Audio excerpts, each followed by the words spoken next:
मजदूर विरोधी 4 labour code वापस लेने, आंगनबाड़ी वर्कर्स व हेल्पर्स को सरकारी कर्मचारी का दर्जा देने, पेंशन व ग्रेचुइटी देने, हरियाणा की तर्ज पर मानदेय देने, अतिरिक्त काम का अतिरिक्त मानदेय देने, मिड डे मील वर्कर्स व आशा वर्कर्स को दिहाड़ीदार का दर्जा देने, मनरेगा व आरडीजी बहाल करने व अन्य जन विरोधी बिलों को वापस लेने की मांगों को लेकर गुरुवार को हजारों मजदूरों, किसानों, स्कीम वर्करों, छात्रों व युवाओं ने जोगिंदरनगर में विशाल प्रदर्शन किया।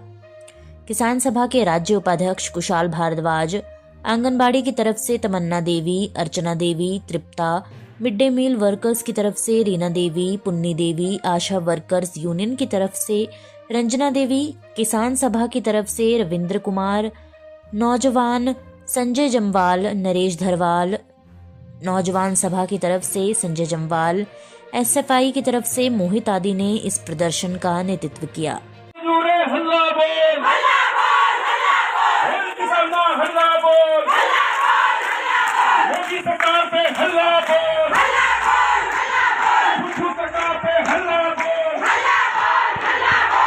इसमें हमारी मेन मांग तो यही है कि हमारा जो है नियमितकरण किया जाए। अगर सरकार हमें रेगुलर नहीं करती तो जब तक रेगुलर नहीं करती तब तक हमारा जो है न्यूनतम मानदेय हमें दिया जाना चाहिए, जिससे जो है महिलाओं का घर परिवार ठीक ढंग से चल सके।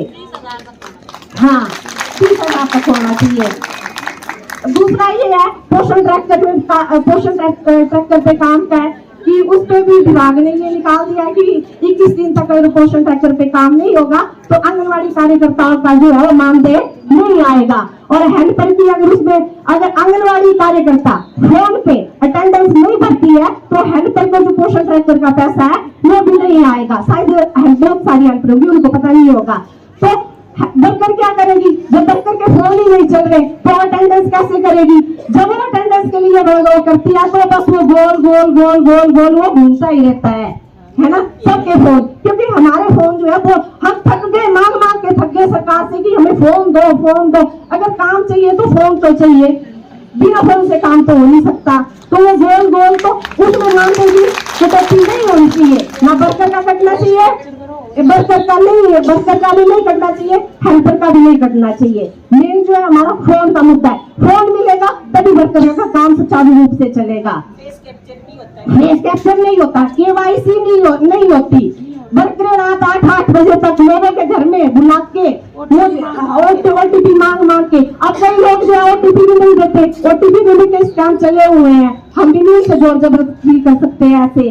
तो इसलिए है कि हमें नए फोन दिए जाएं और सबने अपने अपने नहीं है तो सारी सर्कल वाइज प्रोजेक्ट वाइज एक एप्लीकेशन लिख के दो कि हम सब अपने फोन जो है जमा करवा देंगे जिनके फोन खराब हैं। हमें जब तक सरकार नए फोन नहीं देती हम काम नहीं करेंगे तब तक। इसमें एकजुटता होनी चाहिए सबकी कि ये इन 4 लोगों ने छोड़ दिए, 10 लोग काम कर रहे हैं। अगर काम करना है तो सबने बोलना है, मिलजुल के काम करना है। नहीं करना है तो फिर अगर करना है तो सबने करना, नहीं करना तो किसी एक ने भी नहीं करना है। आज देश के अंदर जो 4 लेबर कोड थोपे गए हैं मोदी सरकार के द्वारा, वो इस देश के मजदूरों को मान्य नहीं है। हिंदुस्तान में बरसों की लड़ाई के बाद कुछ आजाद भारत में और कुछ अंग्रेजों के राज में श्रम कानून हासिल किए थे देश के मजदूर जमात ने। मोदी सरकार ने एक झटके में उन सारे 44 कानूनों को खत्म कर दिया और उसके स्थान पर 4 लेबर कोड लाए हैं जो पूंजीपतियों के पक्ष में और मजदूरों के विरोध में हैं। हमारी सबसे बड़ी मांग तो ये है पूरे देश के अंदर कि जो 4 लेबर कोड हैं उनको निरस्त किया जाए और 44 श्रम कानूनों को बहाल किया जाए। उसके साथ साथ आप देख रहे हैं आज सैकड़ों की तादाद में anganwadi workers, helpers, mid day meal workers भी यहाँ पर आए हैं और मांग ये है आंगनबाड़ी वर्कर, हेल्पर को सरकारी कर्मचारी का दर्जा मिलना चाहिए, उनको ग्रेच्युटी और पेंशन मिलनी चाहिए, हरियाणा की तर्ज पर उनको मानदेय मिलना चाहिए और उसके साथ साथ जो रिटायरमेंट की एज है वो 65 वर्ष होनी चाहिए। उसके साथ ही ये भी मांग है कि जो अतिरिक्त काम दिया जाता है उसका अतिरिक्त लाभ जो आंगनबाड़ी वर्कर्स, हेल्पर को मिलना चाहिए। उसी के साथ जो मिड डे मील वर्कर्स हैं, CITU की मांग ये है कि मिड डे मील वर्कर्स को दिहाड़ीदार का दर्जा दिया जाए और एक निश्चित समय अवधि के अंदर उनको जो है पक्का किया जाए। उसके साथ साथ उनको छुट्टियों का जो मानदेय है वो मिलना चाहिए और उसके साथ ही जो है आंगनबाड़ी वर्कर्स को, हेल्पर्स को, मिड डे मील वर्कर्स को मेडिकल सुविधा भी मिलनी चाहिए। आज हजारों की तादाद में हर जगह लोग सड़कों पर उतरे हैं। जैसा कि आपको मालूम है, हाल ही में केंद्र की सरकार बिजली संशोधन बिल 2025 लाई है, जिसके तहत हिंदुस्तान में सारे बिजली बोर्डों का निजीकरण होना है। हमें बिजली संशोधन बिल 2025 मंजूर नहीं है और उसी के तहत जो स्मार्ट मीटर लग रहे हैं हिमाचल प्रदेश के अंदर भी, ये भी हमें मंजूर नहीं है। हम केंद्र की सरकार को और प्रदेश की सरकार को बताना चाहते हैं कि जो लूट के उद्देश्य से आप स्मार्ट मीटर लगा रहे हैं, प्रदेश के अंदर 79 करोड़ 70 लाख रुपए से ज्यादा के 8,17,000 से ज्यादा स्मार्ट इलेक्ट्रॉनिक मीटर जो खरीदे गए पिछले 6 साल में, उनको क्या आप रद्दी के टोकरे में डालेंगे? स्मार्ट मीटर योजना सीधे सीधे उपभोक्ताओं की लूट के लिए है। बिजली का निजीकरण होगा, बिजली बोर्ड जो है प्राइवेट हाथों में जाएगा और जो मीटर की कॉस्ट वो भी उपभोक्ताओं से वसूली जाएगी। ये हमें मान्य नहीं है।